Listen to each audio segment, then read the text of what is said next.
I'd like to welcome Victoria Vrana to our quarterly Women in Global Leadership webinar. And so excited that she's able to be here with us today. And so I'll spend a little bit of time and just share a little bit about Victoria, and then I'll open it up for her to give her own perspective as well.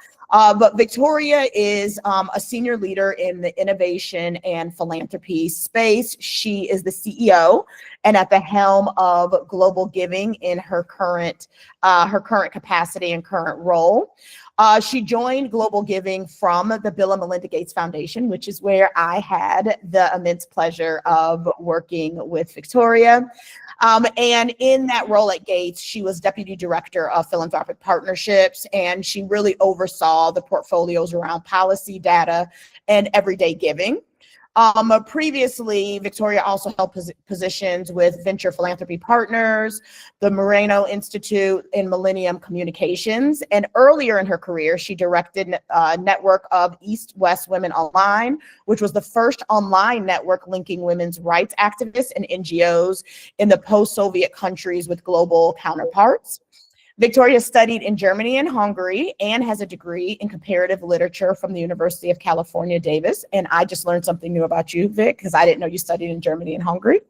And Victoria is recognized as an honoree of the nonprofit Times Power and Influence Top 50, and currently serves on the board of advisors for the Gates Foundation Alumni Network, as well as on several other boards, such as the Washington Area Women's Foundation and the PayPal Giving Fund. She currently lives in DC with her husband and is a proud mom of 3 amazing girls. And in her spare time, likes to get out to the forest and the beach as much as possible to be with nature. So just a little bit about Victoria.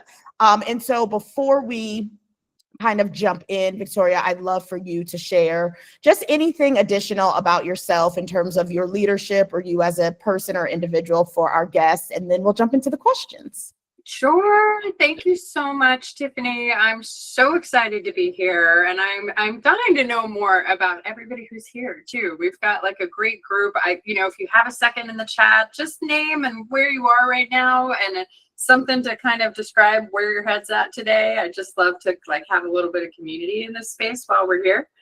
What else to add about me? I guess what might be obvious from the comparative literature to the CEO of Global Giving, this was not a linear path. This was not a planned path. My career has been very organic and very kind of emerging and serendipitous in many ways, and all about the timing.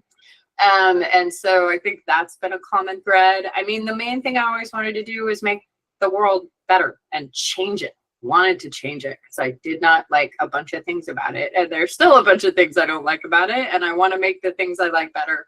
And so I've done that from kind of different seats. Tiffany mentioned I started out at a nonprofit, and I was like employee number 1. It was teeny tiny. And so I always carry that with me in the grant making space, because like the power dynamics are so whack, and I just really try and stay grounded. And the nonprofit leaders are the ones doing the work, not the funders.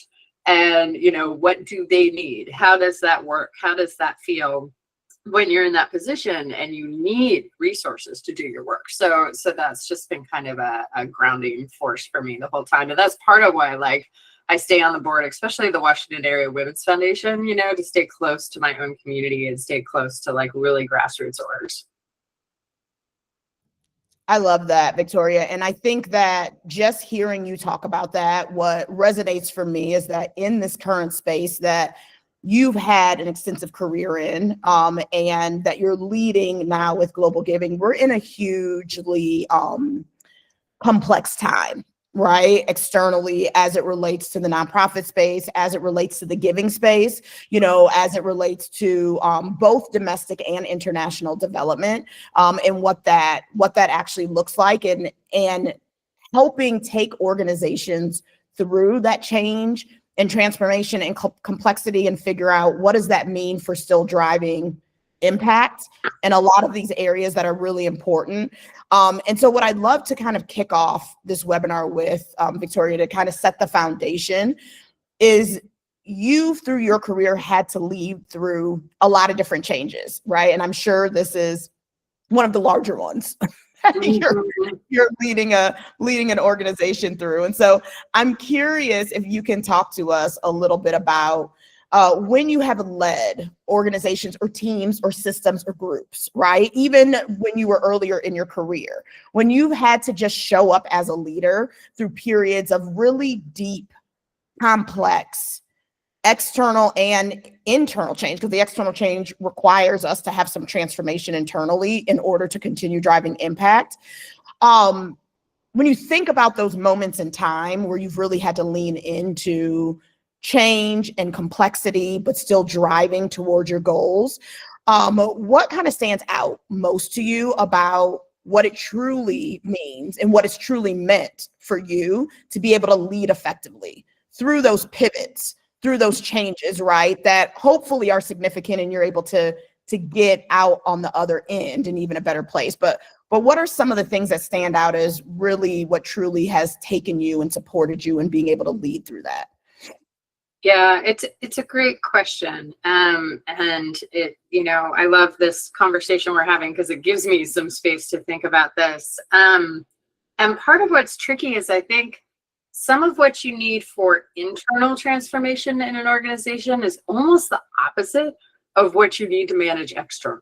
Because the external transformation, chaotic times of change often means you've got to react fast. You have to be nimble and agile and make decisions quickly and pivot and do all these things. Remember COVID? It was like, March to April, we were all like in a different world, right? And internal change takes patience and it takes time and it takes bringing folks along and it takes space and it takes trust. And so like those things can be kind of in tension with one another. But to your point, like if you're having to change your org quickly because of external things that are being thrown at you quickly, you don't always have all the space and time and patience to do the internal changes. And so like having strong foundations is a really important piece so you can be agile when you have to. I think some of the most important tools for me in all this are data, right? Tiffany, you know me, I'm like a massive data nerd. So data and information. And when I say data, I mean data, information, knowledge, insights, wisdom, right? The whole chain. It's not just like numbers. It's not just I want numbers. What do the numbers mean? Who cares about the numbers? What are they? Right? What are the implications of the numbers? What are the insights we can get from the numbers? What's the trend line? Where's this going? Where's this been? Like you need rich information. And then, I really need a village. Like so my information is numbers and words and stories, but like I want people and people's opinions and their points of view, especially to kind of like check my blind spots. So those are kind of the two biggest tools. And I know we can kind of go into all of that a little bit more too.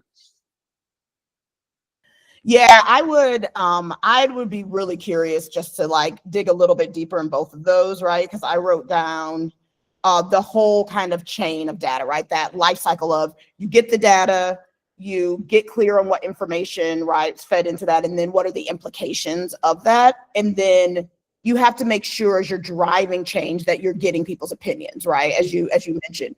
Can you talk a little bit about how I think it's a lot clearer. It's a lot more clear around how you would get quantitative data.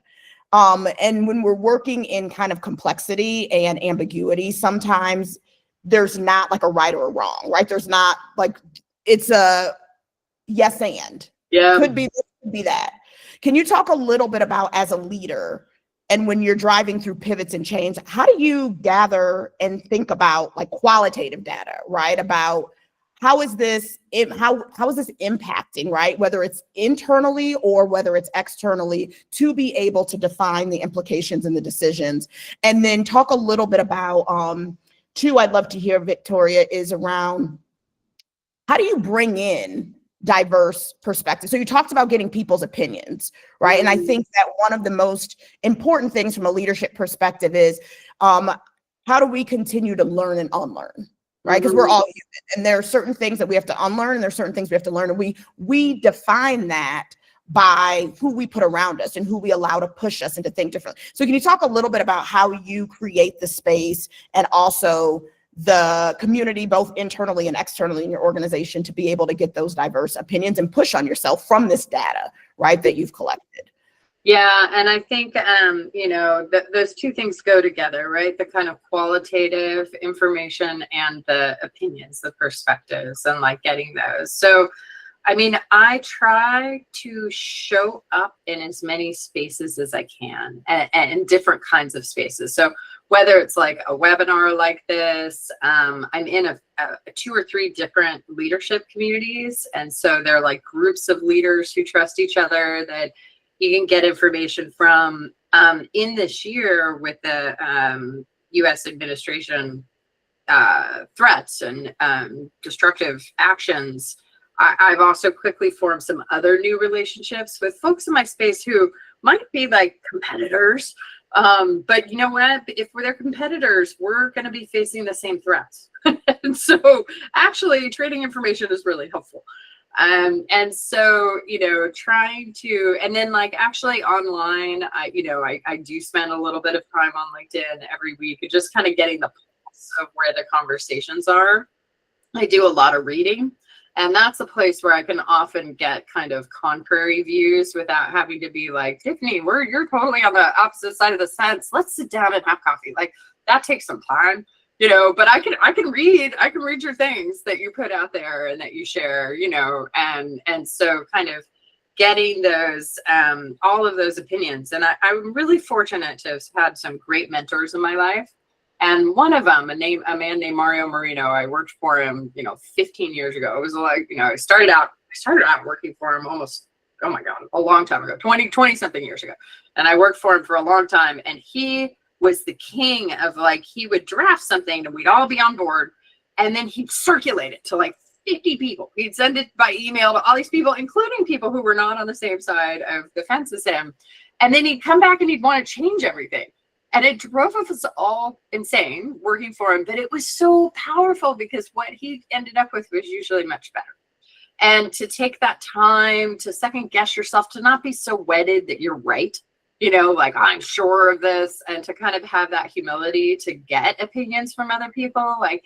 And it gets harder, right? The more you go up in your leadership, because it's harder to get the people to tell you honestly, like, yeah, that's a whack. That's no, that's not going to work. Or like, have you thought about this? Or you're totally missing this thing. So you need these trusted, that's where peer relationships really come in, is to have those trusted relationships. Those people who will tell you honestly, like, yeah, no. So it all of that takes time. And I do spend, a good chunk of my week, probably at least like, I'd say 5 hours, it depends on the week. And then when I go places like conferences, that's a great deep dive to get lots of new, fresh ideas and opinions. So you got to make the space for that and understand it is part of your job to be doing that work. Yeah, I love that. And so what I'm hearing is, being intentional around, even if you don't have the time to sit down with every single person that has a contrary point of view, being intentional to actually read, to gather insights and information that may have a different perspective than you, to see what you can pick out of that or what could be helpful as you're thinking about like your leadership pathway. I want to move, because this is also bringing up something for me around how you bring along stakeholders, your team, and like your colleagues, right? Your other leaders in the organization, as you're thinking about, because people have a point of view, right? And so if you're deciding, okay, we need to think differently, or we need to shake things up a bit, or maybe this perspective we had, we need to unlearn and learn something different. And it requires a level of alignment to be able to do that. And I know, Victoria, when we were prepping for this, that was one place that I think you have shared, you spent a lot of time when you've been navigating through deep change and transformational change that is important to spin both internally and externally.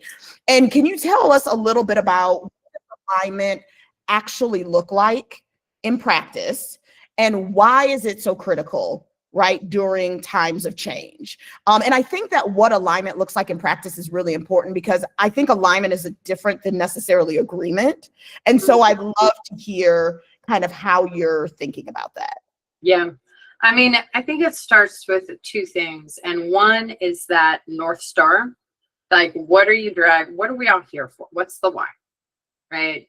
And that's, especially in the nonprofit sector, it's so important to have that. And everybody has their vision and mission, but some of those are murkier than others. Way back in the day. So in my late 20s, I worked for a communication strategy firm, Millennium Communications, and we worked for foundations and big nonprofits. And we go in to make a logo or something, right? Or do a strategy. And you often found, as you looked at the vision and the mission, that actually people didn't agree on what the words meant, right? Because the more idealistic and murky, let's make the world better, well, that can mean like a whole lot of things to a whole lot of people. And many of us have missions and visions that aren't like 100% clear. And so that there's, and especially if they're old and you haven't revisited them in a while.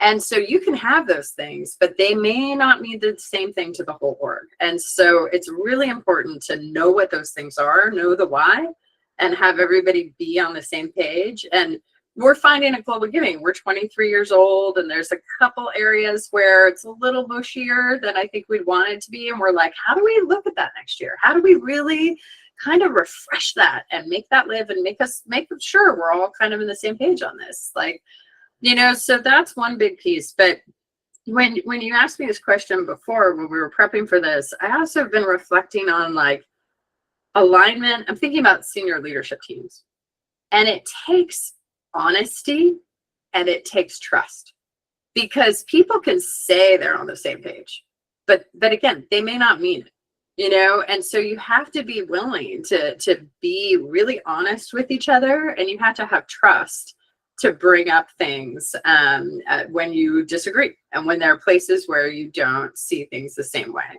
And if you don't have that relationship there or that level of honesty and clarity, then it's going to be difficult to get true alignment. There's lots of tools, right? At Global Giving, we use OKRs, so objectives and key results. And again, you can do that till the cows come home, and you can make a little framework, and you can check off the boxes, and you can be like 10% to this KR. And unless you're truly living it and you mean it and you look at them every day and you adjust them, like the sign that you're really using those tools properly is they change throughout the year. It's not like you set it and forget it, and then at the end of the year for the report for the board, you're like, oh my God, how'd we do on that thing? They should be living, and you should be changing them. So I do think you need tools, especially the more complex your organization is. So when you get alignment and you get that agreement and you know where you're going and you know what your star is, then how are you going to do it? There's 500 different ways to do it. And that's actually a space where you can really let go. So where a leadership team might kind of set the big goals for the year, like how you get there is the people doing the work, right? They're the ones who really have to decide, like, okay, in order to achieve this, we want to try this, or we want to do this. And that's where I feel like you get a lot of the creativity and the innovation. And, people will hold faster to goals that they set themselves. If you tell me I'm supposed to do XYZ, that's one thing. Okay, you're my boss, fine. But like, if I say, hey, in order to do this, we're gonna do these, achieve these things, it's so much more powerful when you can do that. But it takes time to get there, and we're still on a journey ourselves at Global Giving. This is kind of that we're making our OKRs for the third time really since I've been here, and we're trying to get better every time. And each year we're kind of like reassessing how we're using that tool and what it means and what it looks like and how we do it.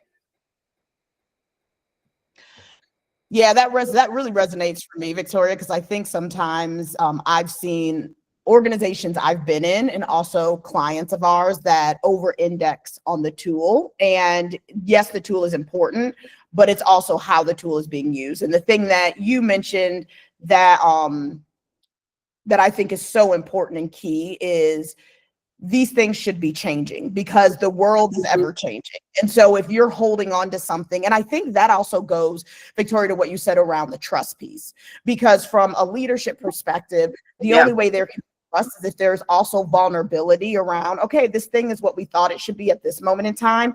Maybe that's not what it should be, or maybe we were wrong, right? And maybe we should actually be adjusting in this way. And I think when leadership is able to show that level of vulnerability, then it allows that trust to be built across the leadership team and, you know, underneath them. And so with that, a lot of what you were just sharing with us brought me to this perspective of communication, right? Because I think that's the thing that there's breakdowns a lot in organizations or, you know, with consultants and clients or whatever it looks like in terms of someone's role connecting with an organization, and especially when there's ambiguity. And when there's change, there's ambiguity because people are trying to figure out, okay, what is it going to look like? How do we want to manage through this? What are our guardrails? What are our barriers? How do we navigate those things? What are our mitigation strategies? And the other thing that you mentioned, Victoria, that I want to bring back up is that people have to help create this across the organization, or there's not going to be that buy-in. There's not going to be, what are our new goals? How are we going to get there? And of course, there needs to be the framework and the holding and the leading at the leadership team level, and there needs to be that space. And so I'm curious, when we think about communication, how do you, or how have you, or how do you hope to approach communication in a way that really builds strong trust within your organization and it not just being a one-way information flow? Like, how have you seen that work well, or that you've done it in a way that you feel like is a best practice or something that you're hoping to experiment or try in the future? Yeah, it's a really great question. And you know, I think it does start with like getting the information out there and being transparent. And since I've been at Global Giving, we've made a big effort in the last couple of years to like, and these are basic things, right? But share our financial information quarterly, every single quarter, right? We go to the board and we have a board meeting with all the materials. And after that, we share all the materials with the team and talk about what happened at the board meeting and constantly show our financials so folks can see where we are. So just being really transparent about that, so there's no kind of mysteries about what's happening.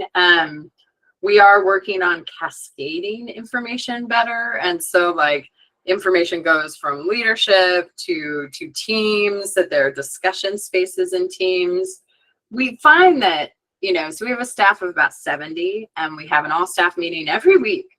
It is very hard to get questions and discussions in that virtually. We're pretty much a virtual first organization.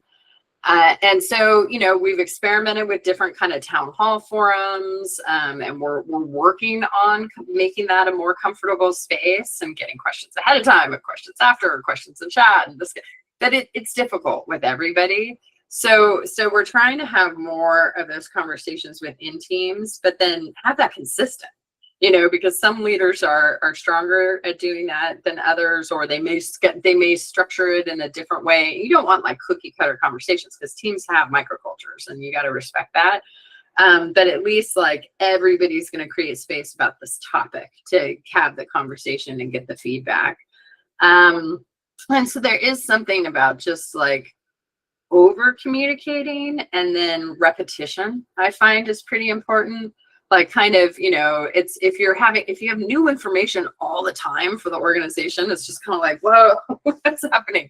You know, and so trying to kind of like state some things over and over again about where we are, what we're doing, the goals for the year, the financial context, and those kinds of things. I think one of the things I've found really challenging as a leader is there are times when you can't share everything.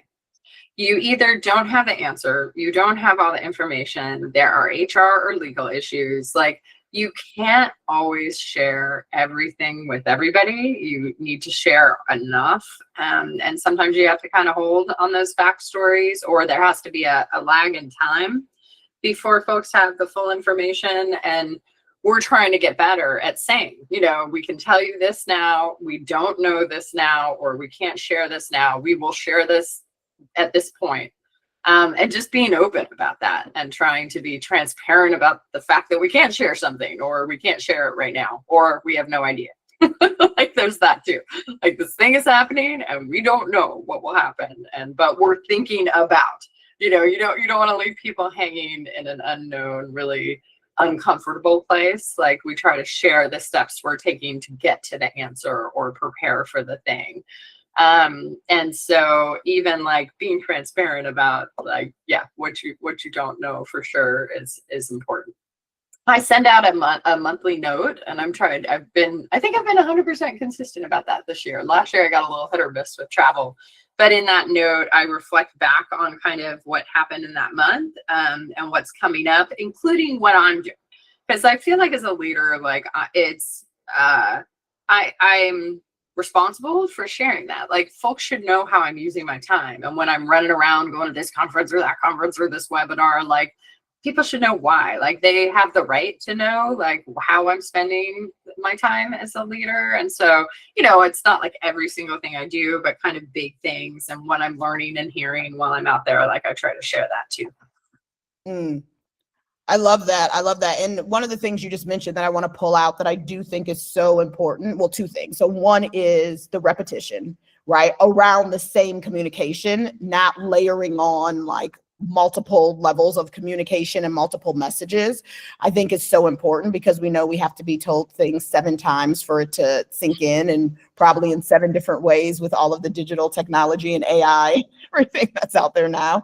Yeah. The other thing that you mentioned that really popped up for me is this concept of being really clear around knowns and unknowns.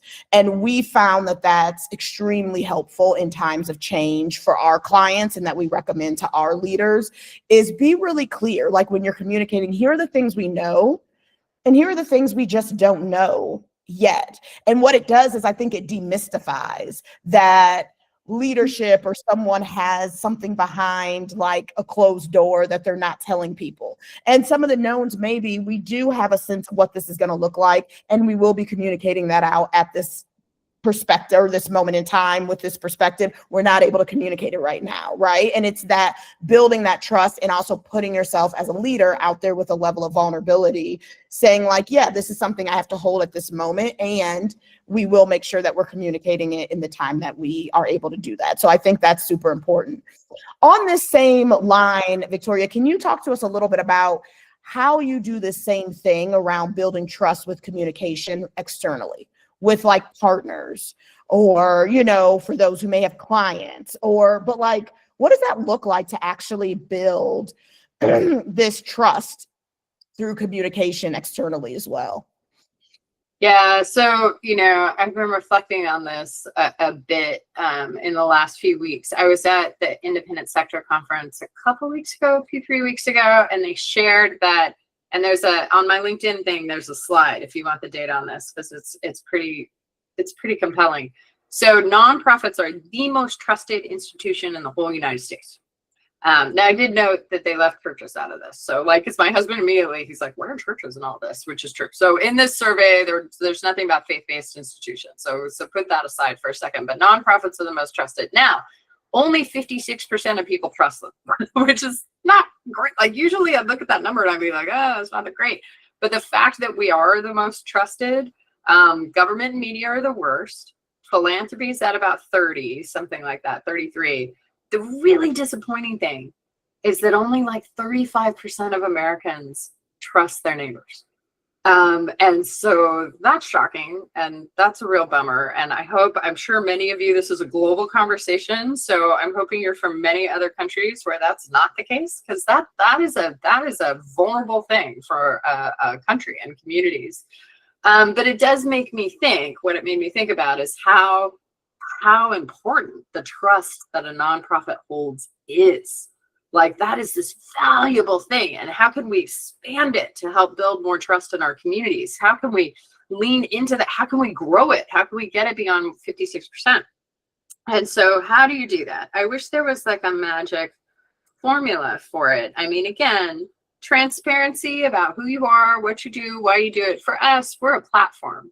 So transparency about our fees, transparency about how you get on the site, transparency around what happens to your money when you give it to us. That's really important. Transparency about how we vet the organizations we vet, and how we know that they're safe to give to. So like information, but making it really simple and clear and easy to find and accessible, not buried in things. Like that's kind of like just table stakes, right? And then, you talked about partners, Tiffany, and this is where the real work comes in. And this is where my team is like brilliant. So both with our donors and our nonprofits, like it's again about relationships. And why I say they're so brilliant and amazing is this is all virtual. We're working in 175 countries across a ton of cultures, a ton of languages. We're working with donors, small and large and corporate and private and public, all the things. And that all takes time. And then that all costs money. Because you need people to manage these relationships. And so this gets into the nonprofit, why do we have overhead, y'all? Like we all have overhead because ideally we're in relationship and in community with people. And that takes time. It takes human time. It takes 15 emails back and forth with somebody. It's not just like, and we have macros and we have automatic answers to easy things, but we also, when it's not easy and it's not quick, my staff really leans in and they give a real personal touch to things. And what I'm hoping, and I know we're not going to talk about AI, and let's not talk about AI a ton. I'm tired of talking about AI. But the one thing about AI that can be helpful for all of us is if it can eliminate some of the more manual stuff our staff have to do, right? We're all lean. None of us have enough resources. I don't care how big your org is, you don't. And so like, how do you get rid of some manual stuff so your people can send those emails, they can get on the phone, they can do a webinar for your stakeholders, how do you, we can communicate cheaply. It used to be really expensive. That online network I ran, Tiffany, like it cost women's organizations around the world $50 to $100 a month to pay for their internet. And this was in the 90s. So if you're in Kazakhstan in the 90s and it costs you $100 a month, that's like $1,000 gazillion. It was really expensive to be online. We're all very fortunate in that, like, you can just throw together a webinar, you can get together 1,000 people for free. That's cool. So, but it does take time. So, anyway, sorry, that's a little rambly, but that's my thinking on that one. No, I love it. I appreciate the ramble because I do think that focus on relationships is key, like being relational in everything we do, especially from a global leadership perspective, that's how you build trust. That's how you build the ability for folks to understand what it is that the different communities and the different realities that we're each coming from, and actually be able to lean in that and to define how work needs to look different, based on the context. And so I want to stay just a moment in the global space, and I'm going to ask folks, as I ask this question, please think about your questions and go ahead and start throwing them in the Q&A, because we will open up for questions here shortly. So go ahead and throw those in. But Victoria, I would love, staying in this global space, to talk a little bit about how do you cultivate trust, and how do you have your team cultivate trust across diverse perspectives, diverse teams, diverse partners in a global context? Because you just said that you all work in 175 countries, that's huge. And so in addition to this relational focus, how do you all really cultivate trust, with your partners, and then also with folks on your team who bring diverse perspectives as well? I guess the first thing that comes to mind for me is listening. Because if you and I are building a relationship and I want you to trust me, I can sit here and tell you about me until I'm blue in the face.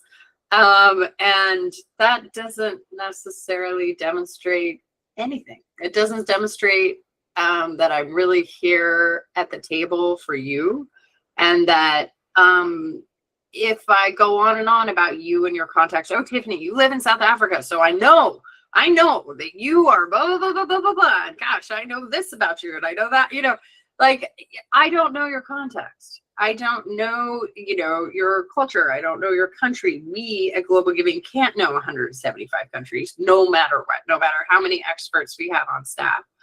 And so you got to start by really creating a space to hear your partners and hear where they're coming from. And also, like, you're never going to be an expert in their context. Don't even pretend that you are, and really try to give the space for them to share what's happening with them on the ground.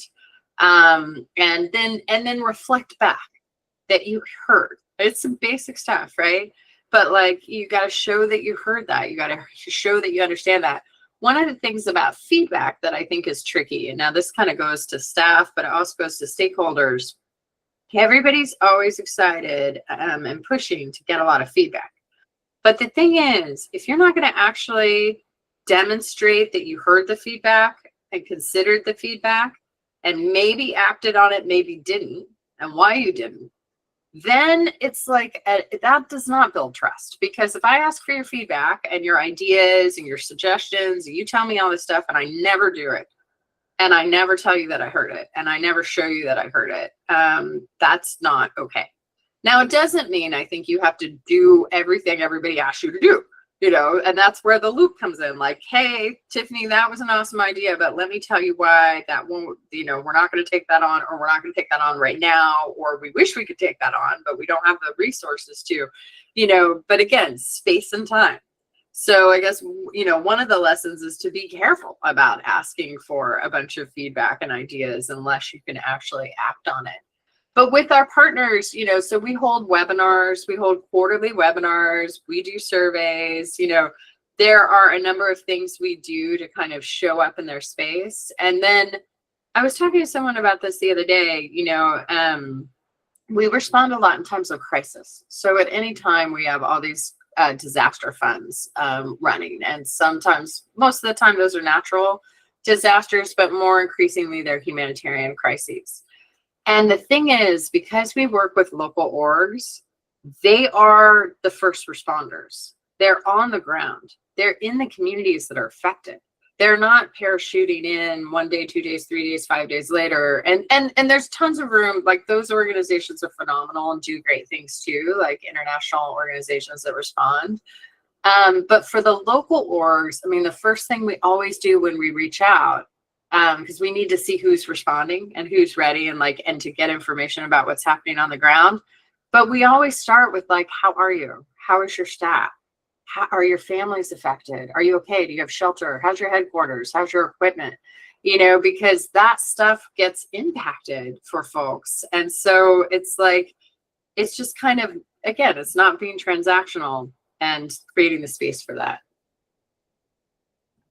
No, that's amazing. And I'm hearing it's like, start with the person first, right? Like, recognizing that you don't know what they're going through or stepping in the shoes. And I think that's for all of us, coming from our own context. We have a perspective, we have a point of view, we have our own reality, and that's not necessarily everyone else's reality. And so when we recognize that, and also recognize when we're asking for input and asking for feedback, we need to create the space to report that back, right? And I think this goes, Victoria, to what you said before, which is like, we're all super busy. And so how can we leverage some of the technology that we have for those process-oriented pieces around, how can we leverage AI? How can we, so that we can create the space for really the higher level thinking and engagement that are going to really help move things forward, because it's building that relational connection. And so that's kind of what I'm hearing as the overarching tone for this. So we're going to open it up for some questions. And I see we have a couple that are coming in, so I'll read them off to you, Victoria. And please continue to add. We have a good 12 minutes or so here for the question portion. So the first one here is, there is so much coming at leaders in this time. How do you stay grounded and maintain clarity about what's truly important versus being in a constant intake and triage? And that was from Julie. Yeah. Well, some days I do it better than others, you know, because there is a lot coming at you. And I think, you know, early on this year, I mean, this has been the craziest year I've lived through for sure. And I was really leaning into compartmentalization, you know, and kind of keeping things separate so I could like take it in, put it away, move to the next thing, focus on that. And at one point I was at a conference, and half the time at conferences I hear great content, and half the time I just like sit there and have my own ideas and doodle in my notebook, like the time I never get to have in my regular day. And I was sitting there and I drew my compartments, right? And I drew them like one after another, like the personal and the professional, about what was going on. And it was like really helpful to kind of like know my boxes of where I was putting all this stuff in. So part of it is I have kind of like a massive filter in my brain, and I kind of like, I filter things into different places. And so that helps organize all the swirl and all the churn. And I really do, it really is a triage situation. So sometimes in the day I'll see something and I'm like, okay, that goes in this bucket. That bucket doesn't need immediate attention, right? So some things do, like this is from external information. Some things do and some things don't. And I kind of have that sorted. Another tool was early on kind of thinking through some of the scenarios for global giving in this landscape. And once I thought through some of those, instead of like, oh my God, what's going to happen? What's going to happen? What's going to happen? To like think through the possibilities of what could happen, and just some light ideas about, and then what? And then what? And then what would we do? That kind of caught my brain a little bit and helped me then stay focused, right? So you take that swirly stuff and I try to organize it in different ways so I can then return to, and what do we have to do today? What do we have to do this month? What do we have to do this quarter? We're going to keep on doing what we can keep on doing until that stuff, you know, any of that emerges. On a personal level, like having 3 kids really helps. My children are, my young women are getting older and don't require the day-to-day, but they still require a lot of brain space, and a lot of 11 p.m. calls and all kinds of trips and things. And that always keeps me grounded, you know, in more ways than one. And actually, as they get older, it's funny how they like ground you and call you out on your shit and like do all this stuff. It's really helpful. And then Tiffany mentioned nature. Like that's not a thing in my bio. That is like, I have this long 4.5 mile walk near the Potomac River that I do like 2 to 3 times a month if I'm lucky.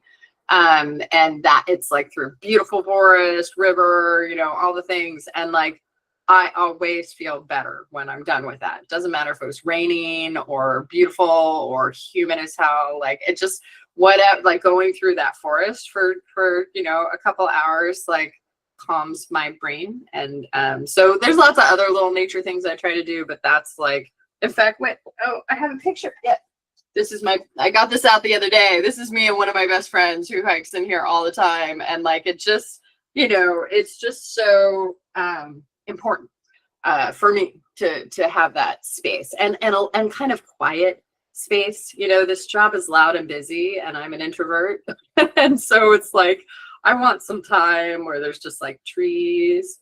I have another prop I'll show you. I made a vision board with my kid the other day, and I was showing this to someone and I was explaining what a vision board is. Okay. And I was saying, it's the things you want in your life. You're manifesting them, you know, they're amazing. And my friend was like, Victoria, you just want like trees? I was like, yeah, basically, I just want some peace and some quiet in my head, and that's all I'm going for this year. If I can achieve that, that's a big win. That's amazing. And it's funny you say that. My daughter just did her first vision board at school, and so we were talking about, you know, what a vision board is and the importance of actually putting it up so that we can manifest those things, you know, for ourselves. And I love that you have the trees there, because trees also bring us life, right? And there's a reason that and so I think that is also the place where, as leaders in any of our space, part of what's important is to continue to give ourselves that joy, you know, and making the space and doing the things we need to do to be able to give ourselves life, even in the midst of, the craziness and the churn and all of the challenges and the complexities that we see ourselves moving through.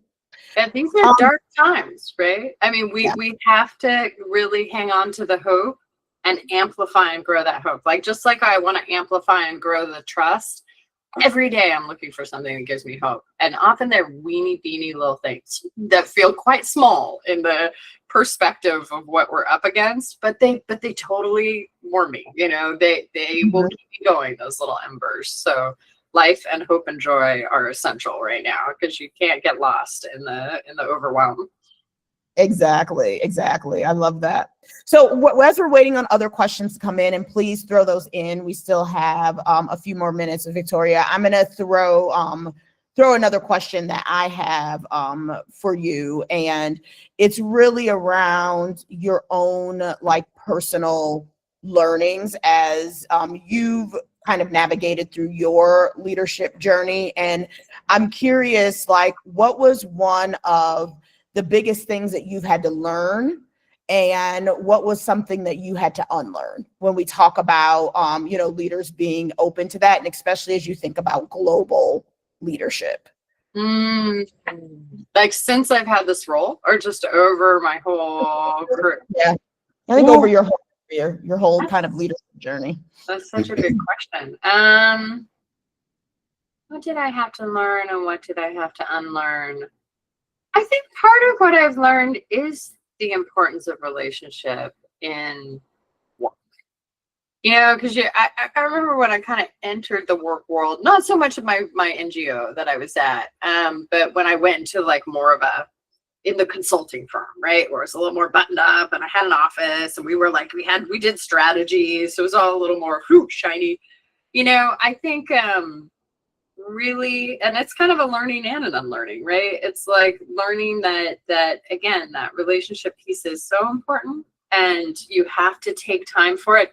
Because I can get my love of data also, and if you can hear a little bit of this in me, I do get kind of analytical and kind of wonky, and kind of looking at the stuff in the paper, and I can get linear, I can get, I can almost get transactional in a way, and tactical. Sometimes I like the tactics. I want to get stuff done, so I want to get into the tactics, right? But none of that means anything without the relationship piece. And sometimes I have to remind myself that to stop and take the time for that piece, and really create that space. So that's one of the things. And then unlearning, kind of having the right answer. Again, having the right answer doesn't matter if nobody else believes in that answer. Right? I can be right, as a young student, I liked to be right, and I like to have the right answer. This is a very Gates Foundation thing, by the way. And I saw somebody else in here who was at Gates. I don't know if this was your experience too in the advocacy division, but having that answer, having it quickly, but it doesn't matter if you're right, if no one else is on board. So, and again, that's kind of about space and time and relationships. But it's a tension for me, honestly, because I like to get stuff done quick, and so always kind of managing both those things at once. Yeah. And I think that's one of the biggest keys to be a successful leader, and especially in the global space, is you're always holding two things at once. You're always holding two different polarities at the same time, two different dichotomies at the same time, and having to figure out how do we balance this? I think the other thing, Victoria, that's kind of come up for me as we've gone through this hour together and learning more about your leadership style, your journey, your learnings, is the importance around clarity in regards to how to understand what adaptive challenges there are. And so not just the technical, we can fix this, but the how do we have to change? How do we have to show up differently? How do we engage people in a way that they can, step into this? How do we build relationships? And those are the things that are a bit more challenging to do, and really requires that leadership capability. And so we have one more question, and so this will be our last one of the webinar, which is, How do you balance stability with innovation when everything around you is shifting? Yeah, it's tough, right? And we're talking about that a lot as a leadership team at Global Giving right now, because when I first came in, many flowers were blooming. And that's a beautiful, beautiful thing. But you also, again, you need your organization to be aligned and kind of pursuing common things together. And so we kind of hunkered down a little bit. And it was also a time where we needed to focus our resources. If any of you have had to do that. And so we needed to focus and be really clear and more streamlined about what we're doing. So that's a great thing when you get that established. But then how do you create the space to allow people to innovate? And because that is more like experimental, you want to take risks, you want to try things, they may not work, they may be a little different. We're trying to create kind of adjacent spaces. So spaces where you can try, so it's like, doesn't require vastly different technology, time, skills, people, resources, but they're kind of like a turn different from how we're doing something before. So this isn't like radical transformational change. This is more like, just moving one notch. And so that is helpful to start getting those ideas flowing and things like that. And, again, you've got to have those core, like, we're not going to compromise on these certain things. These things will not change. These are the things that we're going to do no matter what. And then just having that openness from looking at outside signals about what are the opportunities and the challenges for us in this moment, and what might be the spaces we need to grow into that are still within the boundaries of those big picture, the mission, the big objectives, the core values of who we are as an org. But so you kind of, if the more you have that set ahead of time, the more you can innovate into those spaces as you need to. And so I don't know, it's not an easy answer. There's not a direct formula, but it is tricky to be able to do both those things at once. And I feel like some of it too is about calling out certain like giving people permission in certain time and spaces to get creative. So it's like, again, it's my little compartments in my head. Here are the spaces where we're going to be steady and we're going to keep going. We need to keep pursuing this. But whoa, here's this crazy space where you can like start coming up with new ideas and kind of naming that and even trying to make them feel a little different. There's some great, Tiffany, you're an amazing facilitator. You probably have great ideas about how to kind of create those different spaces, even virtually, to give people signals about this is where we need you to double down. This is where you can kind of have fun and get loose. I think that helps some. Mm-hmm. Thank you, Victoria, and a big thank you for your time. I hope that everyone on the call was able to leave with at least one nugget that you can take with you as you go into your leadership journey and you continue to move things forward. And Victoria, we just really appreciate you taking the time out of your busy schedule to be here with us. And we will make sure that this is posted as normal on our YouTube page and also on our website. So if you have friends or colleagues that you think would benefit from this, please feel free to direct them to our website, and we'll have this posted later this week. So thank you, everyone, and thank you again, Victoria. Yeah, and thanks for introducing yourselves, y'all. It was nice to get a little moment to see who's here and who you all are. Good luck with everything you're doing and all of your challenges. Bye, everybody. Bye.